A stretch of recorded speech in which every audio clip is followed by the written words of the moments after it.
Yes, it's a very sad day that instead of celebrating the end of year and as we welcome a new year, we are out here looking for our fellow citizens kidnapped or abducted from their homes. They have been forcefully disappeared. And under international treaties,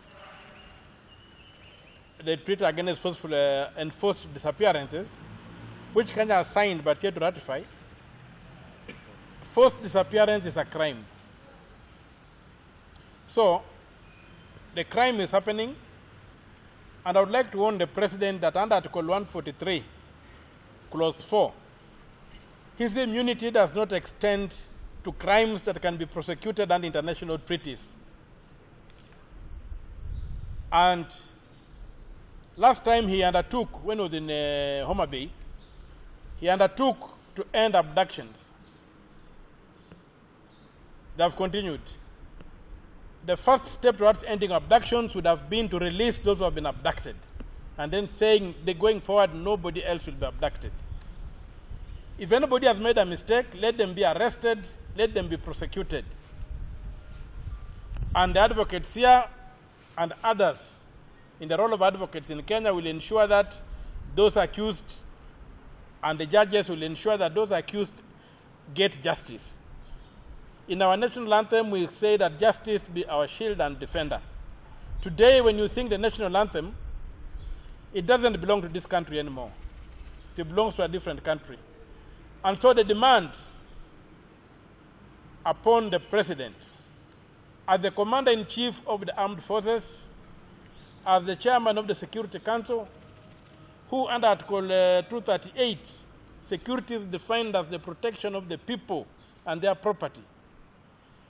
Under our Bill of Rights, the personal freedom is a right.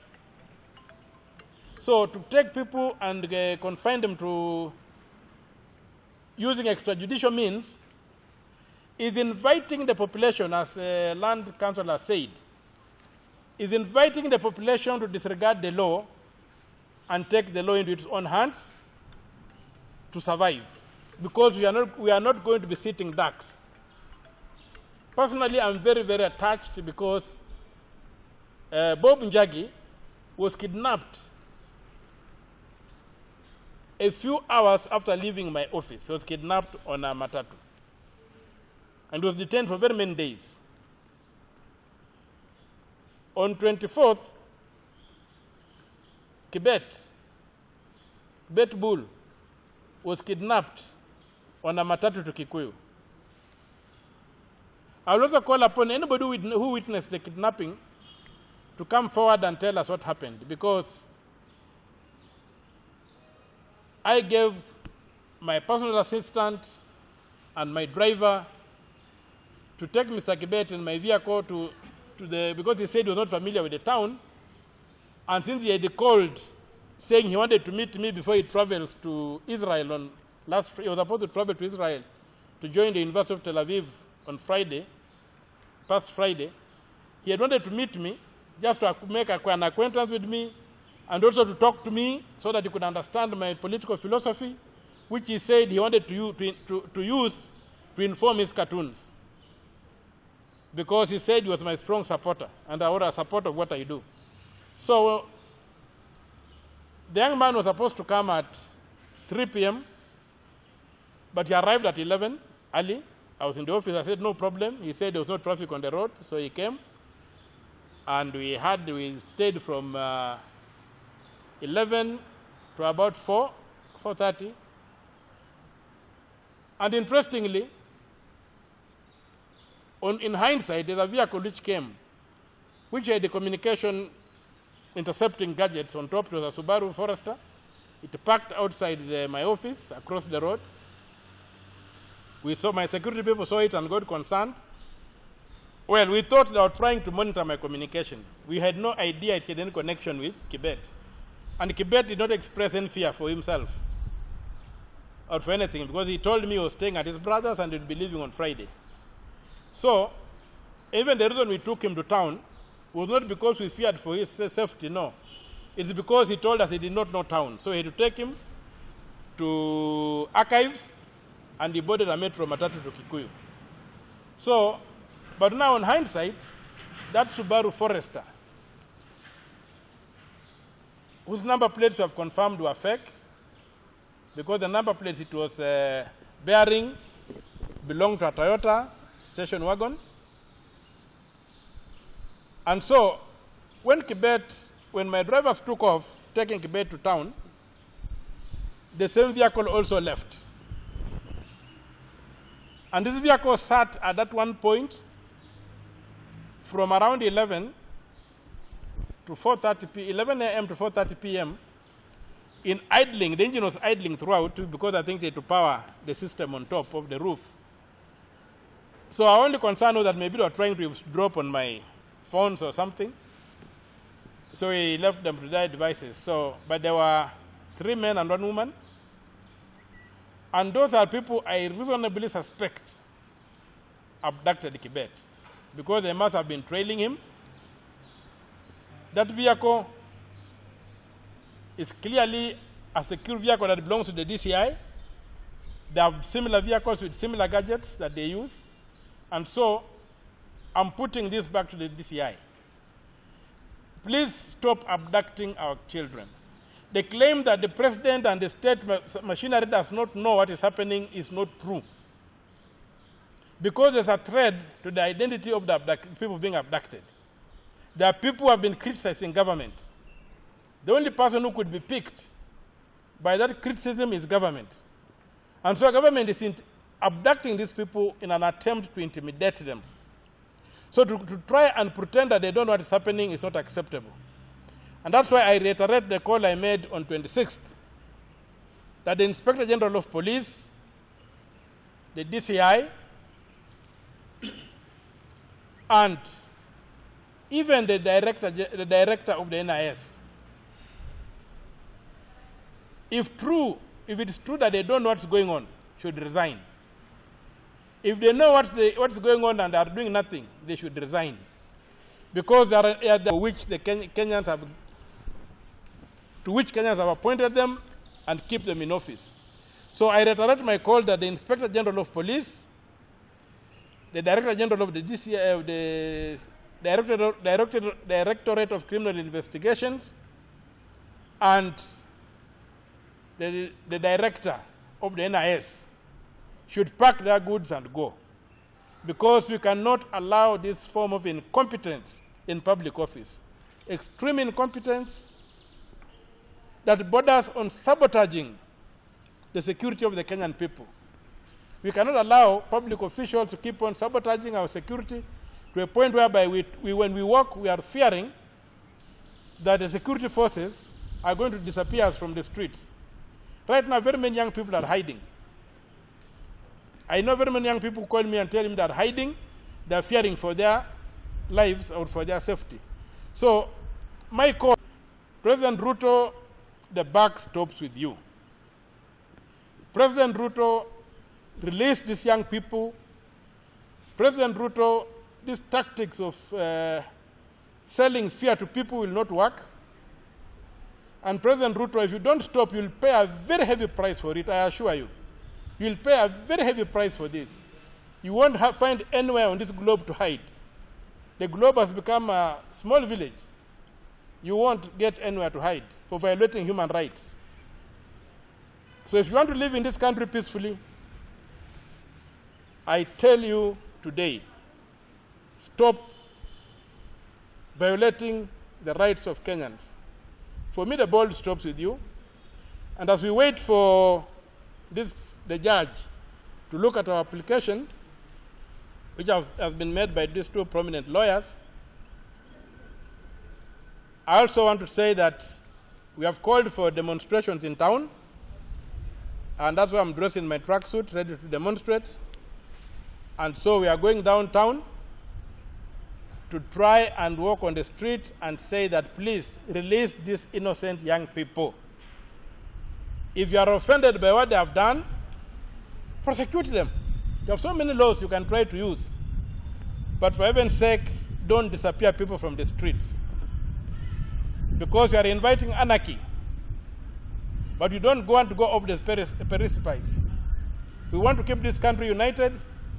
We want to keep this country one. We want Kenya to progress. And as you have seen, the cry is across the country. It knows no age, it knows no region, it knows no tribe. It's a cry for people that we must have good governance anchored in the rule of law. We are not going to accept a government to govern us outside the law, when the government itself came into power through the law. A river does not flow higher than its source, and Mr. President, if you can't understand that, put it in a cup of tea and drink it. You might understand it. Thank you very much. Okiya yesterday. The abducted people, and they don't know that those people they don't know who abducted the people. That will be an interesting development. But there's a lot of cosmetic things going on. What's important, let them prosecute these people or release them. Let them prosecute them or release them. Because there's no... Kenya is a country governed by law. And the DPP might just be doing his motions. But before I get to the DPP, my focus is on the President and his two acolytes, the Inspector General of Police and the Director of Criminal Investigations. And the third one is the Director of the National Intelligence Service, who must be telling who are the people disappearing Kenyans. We have no doubt they are down to doing it. We have no doubts that they are the security forces doing it, so we are not questioning that we don't know where these people are. We know they are being held by the security forces in an ungazetted detention centers, which is even worse than what happened in the past, because in the past, people could be arrested and detained in government facilities, and they would be known to be in detention. This thing of arresting people and disappearing them, we will not accept it. We remember during the ICC trials, a lot of people were disappeared in this country. They have not been traced. And we hope that those tactics are not being revived, because we will not allow it to fly. For this time, the law is on our side, and we shall use the law to resist whatever anarchy the President and his ilk try to throw at us. Thank you. Presa. For the record, my name is Felix Keaton, advocate. I appear alongside Mr. Philip Langat, advocate, and Honorable Senator Okiya Omtatah. This is just to update you that today in the morning, we have filed an habeas corpus application before the High Court seeking a myriad of orders that an order of habeas corpus do issue directing the Inspector General of Police and also the Director of Public Prosecutions to immediately produce the bodies of Gideon Kibet, Ronnie Kiblangat, Steve Kavingo Mbisi, Billy Mwangi, Peter Muteti, Bernard Kasavuli, Kelvin Mudhoni, at Kibra High Court on a day to be given by the High Court, or alternatively, the said person be forthwith released and set at liberty. And in order to put this thing into its perspective, the applicants have been reported missing. And we are a country governed by the rule of law. And under the Constitution, Article 49 of the Constitution is very clear that any arrested person should and must be brought before the court as reasonably as possible and not later than 24 hours. So it is our assertion that if these people are being arrested by the police, then as a country governed by the rule of law, the state had a duty to produce the applicants within 24 hours. But they have not done so. That's why we've gone to court to seek the order of habeas corpus. And in any way, even for argument's sake, if at all the applicants are not within the custody of the police, then still it is the duty of the state through the National Police Service and all the state agencies to ensure protection of its citizens. And if I may conceptualize the question of the state, I will refer you to the writings of one eminent legal scholar called Jean Rousseau. who said that as the people we surrendered our rights to the state so that we can receive protection. So we expect of any government to protect its own citizens. But if the government is to abdicate that responsibility, then still there is what you call the doctrine of inherent self-defense by the people. If at all the citizen cannot protect its own people, then the people, they have a right, inherent right to bear arms for self-defense. And we believe if that in stage were to be arrived at, then it will invite in us to anarchy, which we don't wish. That's why we are saying that as a country governed by the rule of law, the Constitution is very clear that any arrested person should be brought forth within 24 hours. So we are demanding of the state, of the respondents, that is the Inspector General of Police and also the Director of Public Prosecutions, that they do produce the bodies of the applicants, whether alive or dead. Thank you. Court, my name is Philip Langat. I am appearing alongside Felix Keaton for the applicants and also for Honorable Senator Okiya Omtatah. Yes, just to reiterate, the issue is that we have had abductions in the recent past, which abductions have hit the limelight. And therefore, we are calling upon all the investigative agencies to swing into action with maximum speed and minimum delay so that the bodies, or rather, the missing persons can be produced, whether dead or alive. As you are aware, both the President and Right Honorable Prime Minister Raila Odinga cautioned all of us that abductions must stop.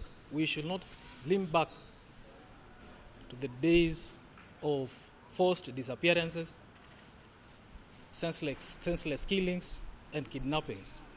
That is why today, as my colleague has said, we have made an habeas corpus application so that the missing persons can be produced by all the responsible investigative agencies. Thank you.